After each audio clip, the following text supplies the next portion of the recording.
Finally, Peter made to the heaven.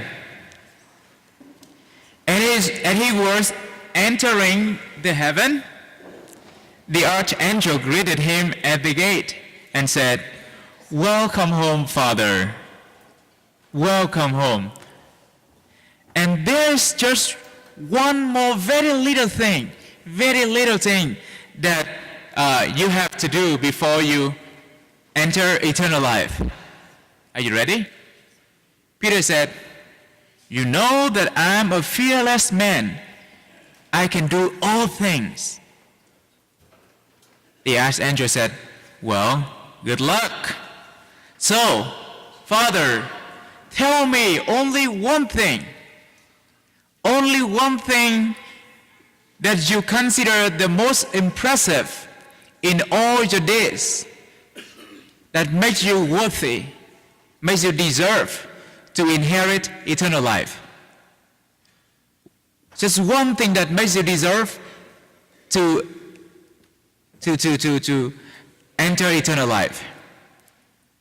So Peter said, "Well, I have so many, but how about my professing about Jesus' identity when he asked all of us about who he is?" The archangel said, "Well, that is a good one, but it's not enough, Father. Sorry, because remember, just right after that, you try to prevent Jesus from enter his passion, didn't you?"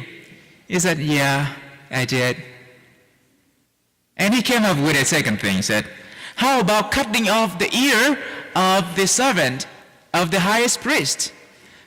I was the only one who tried to protect Jesus at that moment. All others, they ran away." Said, "Well, you were so brave, Father. Actually, we were so proud of you because we were so scared." But Father, it's not enough. Because when you were in the backyard of the high priest, a little girl came to you and said, "Hey, I know who you are. You are Jesus' disciple."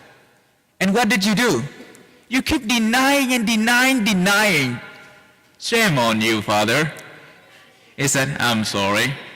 And said, "How about being persecuted and crucified upside down?"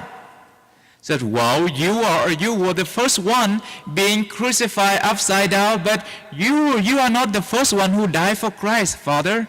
Sorry." Peter was so confused. He went from very confident to the point that he had nothing to say.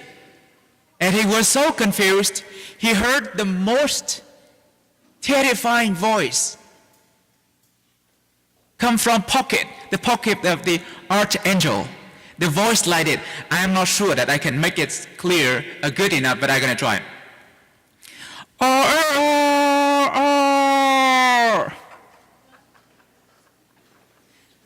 As the voice reached his ear, Peter knelt on his knee, said, "Please stop it, please. I'm just a sinful and unworthy servant."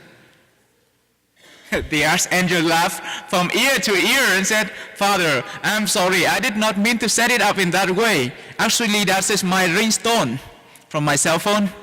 But anyway, you passed the test." It sounds like a joke, right? Thank you, finally you laugh. But in the reality, there are people who think that God should grant them in return a good life because they has been always good to others. There are people who think that God should grant them all the good in return because they has always done good works. And if something that undesirable happened to them, they turn around and start questioning God. Why you let it happen to me? I have been always good.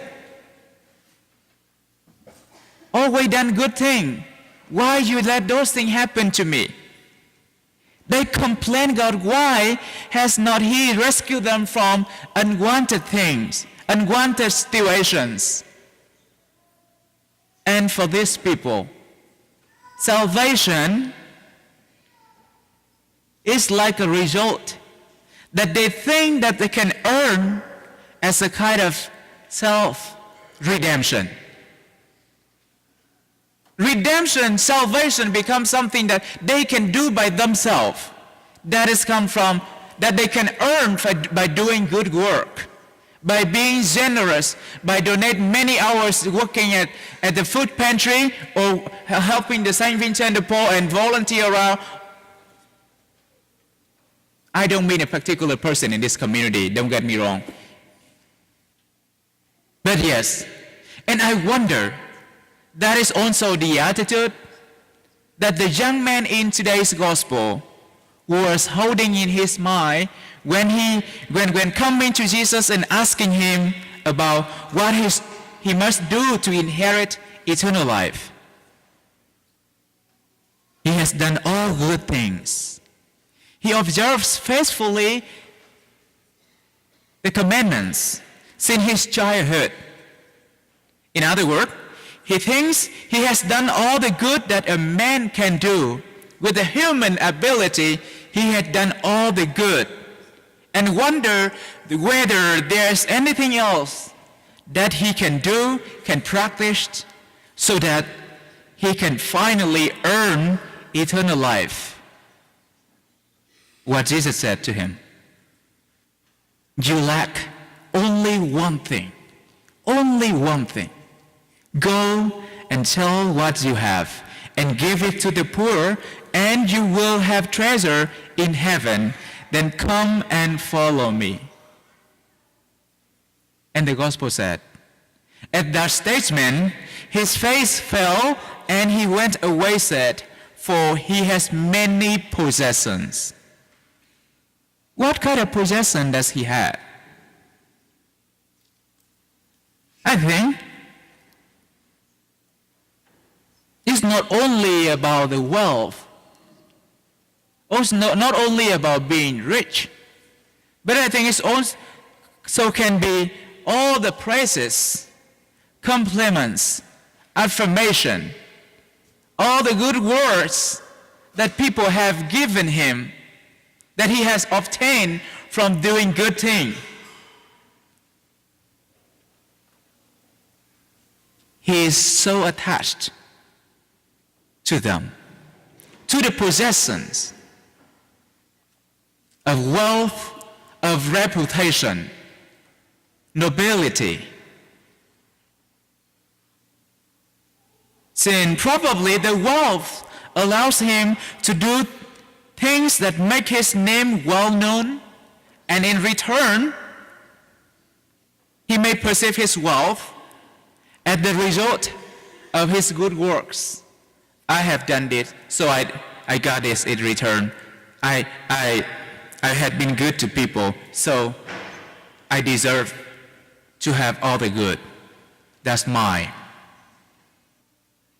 I sacrificed, and God gave me in return. That's mine. For that reason, to detach from those possessions to inherit eternal life is not what he is looking for, because if he does so, he has to present himself at nothing before God. If he give up everything, his possessions, then he come up as nothing, as no one. So, dear brothers and sisters, another reality that we tend to forget is that, as St. Paul said, I'm not doing the good which I will, but the evil which I hate. With the human ability only, with our own effort only, not talking about doing the good thing, but even to think about the smallest good thing, we are not be able to. As Jesus said in the gospel, no one is good but God alone. With human ability, we are not be able to even to think about the smallest good thing. All the good, if we have a generous heart, if we have a generous hand, an attentive eye, a thoughtful mind, all of those come from God, because God is the source of all the good, not by our own effort. So for that reason, we cannot be our self-redemptor. Salvation is not something that we can earn by our doing good work. Of course, we are called to cooperate with God, but at the same time, we cannot do it, as Jesus said, without me you can do nothing. So a question for all of us today is, how often do I tend to be a self-redemptive person? Again, how often I tend to be a self-redemptive person.